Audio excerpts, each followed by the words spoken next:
Okay, so I'm going to quickly run through setting up an outer space scene for Crazytalk Animator 3 using artwork that I've produced. I'm just opening up the program here. Okay, so I've gone to the Create Media button on the left hand side of the screen. It's the third button down. It's got a picture of a mountain and a picture of a arrow button next to it. Now I'm going to bring everything in on this particular project as a prop. Very important that.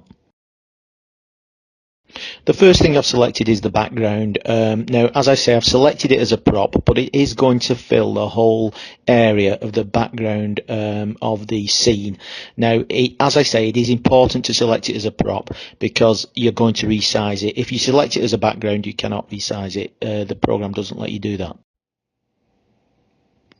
So the next one that I'm going to bring in is the Space Mist one. Now I'm going to place that somewhere at the bottom of the screen, I'll probably fill about half of the screen with it. It is transparent, so you can see through the background.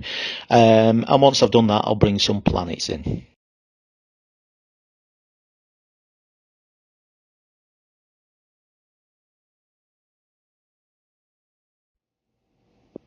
So I'm now going to bring in one of my planets. It's exactly the same method.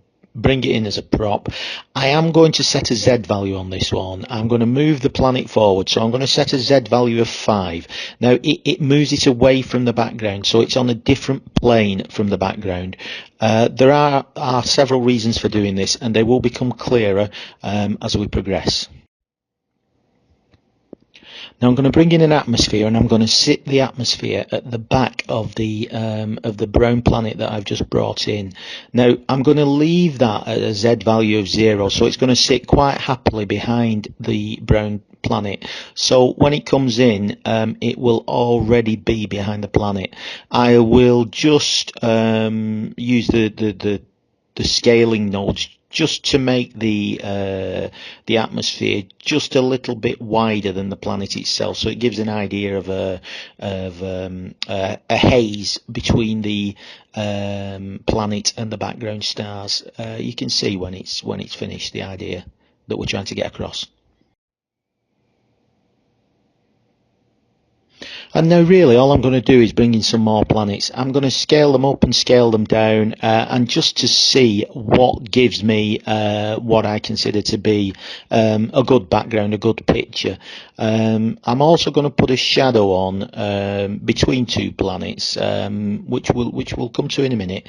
These planets, again, they're going to have a Z value of 0 because I don't need them to be at the forefront. So there are going to be 3 planets that I bring in with a Z value of 0, and then a planet that I bring in to sit in front of the red planet, and I'm going to give that a value of 2, and then I'm going to put a shadow between the 2 planets, which you'll see when we get to it.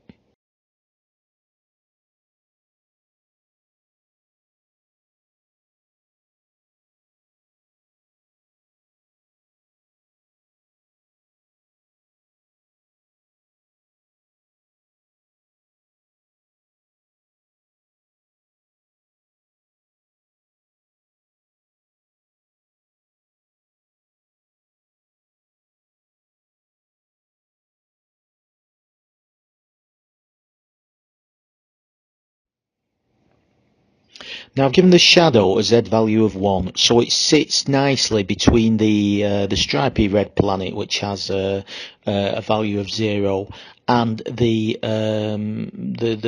yellow and orange planet with a little white bit on the top side, which has a value of 2. So the 1 sits in between the 0 and the 2. It's as simple as that. It's just numbers, and that's how the Z values work.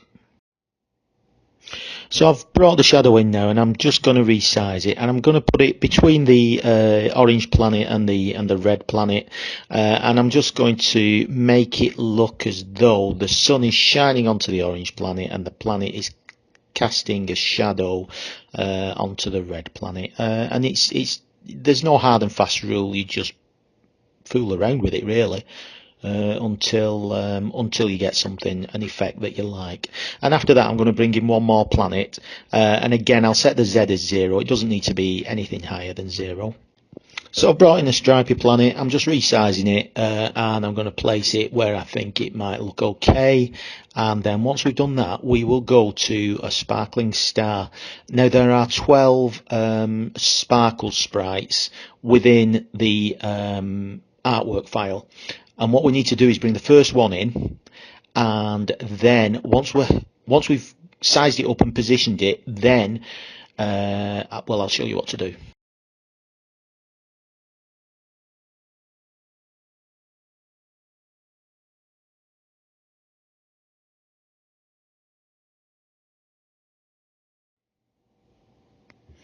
So I'm just bringing in sparkle number 1. I'm not happy with the star I was trying it on. Now you can put these sparkles on a number of stars. You don't have to just put them on one star.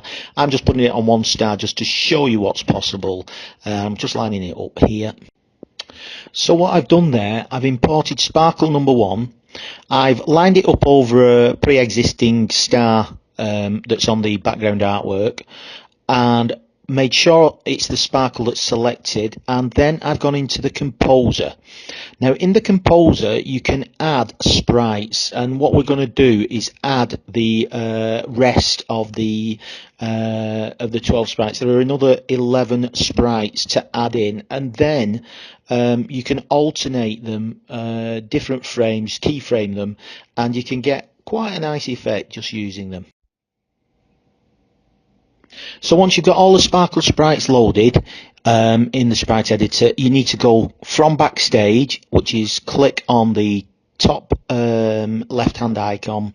It tells you it's backstage. Click on that icon and go back into the scene itself. So now open up your timeline, go back to frame 1. Make sure you've got the sparkle selected and press the transform button.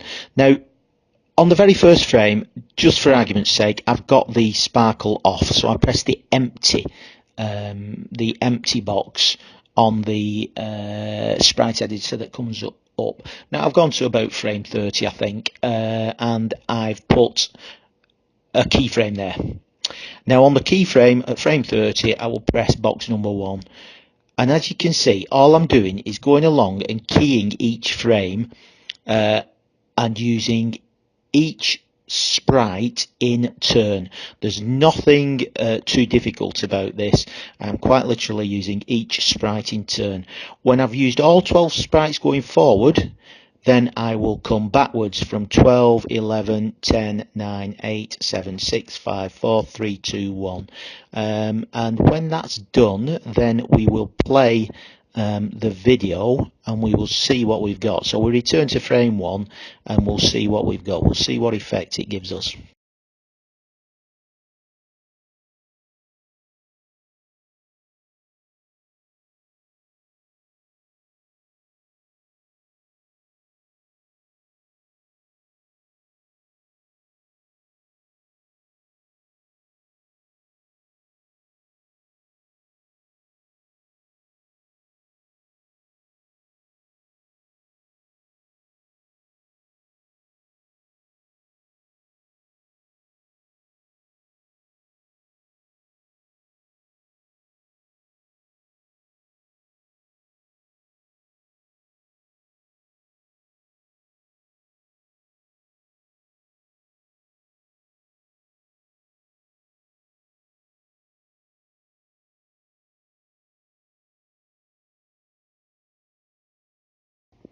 So it's quite a nice effect, I like that. So on the timeline now, what I'm going to do, I'm going to copy each of those keyframes.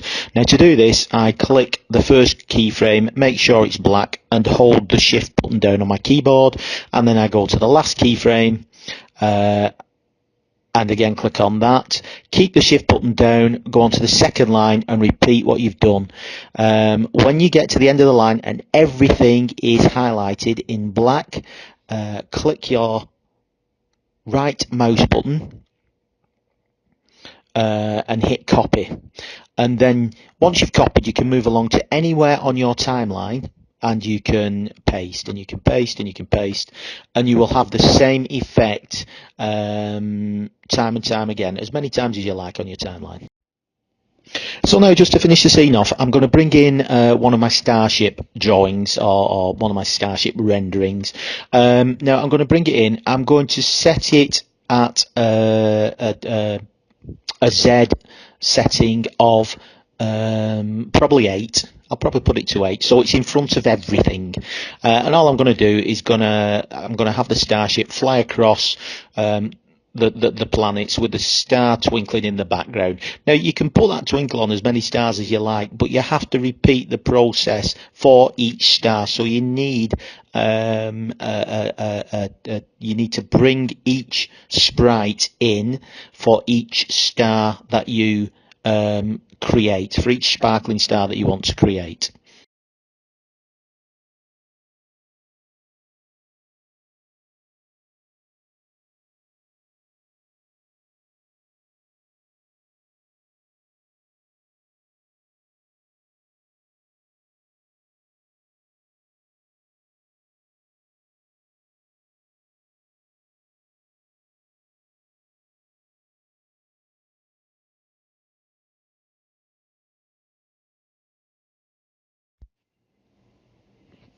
And then just finally, I'm going to do a render just to see what it looks like in glorious Technicolor, as it were. Now, the thing with the star sprites, the sparkle sprites, is that all I did there was run through from 1 to 12 and from 12 back to 1. You can actually vary what you do with the sprites, and you can get different effects. I have fooled around with them in this program itself, running forwards and backwards within the 12 sprites, and I've got some quite nice effects, so you can play around with those. The same with the planets. I've just brought them in and scaled them to a scale that I think, oh, that'll look alright. It doesn't look too bad. And again, there are, I think there's 6 or 7 planets to play with. The same with the mist. You can make it larger. You can fill the whole screen with it if you want. You can make it smaller. You can drag it down to a third of the screen. The whole idea of the planets, the space, the pack itself is that you can make your own backgrounds. Okay, then I hope this has been some sort of informative video for you, and I'll make another one soon. Thank you. Bye bye.